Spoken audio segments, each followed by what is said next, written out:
За шинээр програм суулгах, эсвэл шинээр худалдаж авах, сайт дээрээс шинэ програм татаж авах зэрэг үед биднэрт ирж байгаа файл нь хоосон биш, өөр газрын мэдээллүүдтэй байдаг. За эсвэл хэд хэдэн газрын тайлан гаргахын тулд нэг файлаа копи хийгээд копи хийсэн файл дээрээ дараа газрынхаа тайланг хийж эхэлдэг.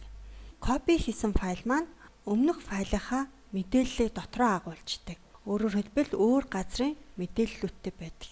За энэ үед файл доторх мэдээллийг main sheet-ний удирдах хэсгийн устгах товчлуурын тусламжтайгаар файл дээрх мэдээллийг бүтнээр нь болон хэсэгчлэн устгаж өгдөг. За эхний товч буюу эхний үлдэгдэл устгах.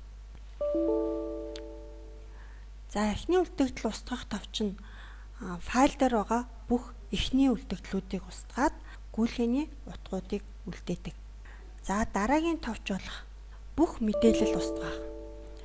За бүх мэдээлэл устгах товчийг сонгосноор таны файл дээрх бүх гүйлгээ, эхний үлдэгдлүүд, цалингийн бичлэлтүүд, ер нь файл дээр байсан бүх юм ч устгагдана. Файл ямар ч гүйлгээгүй цэвэрхэн болно гэсэн үг.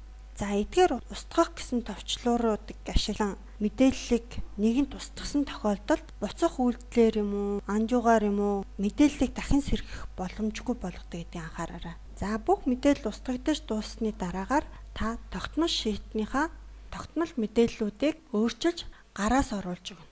Тэгээд тухайн удирдлагаа тайлан хийхэд бэлэн болсон гэсэн үг.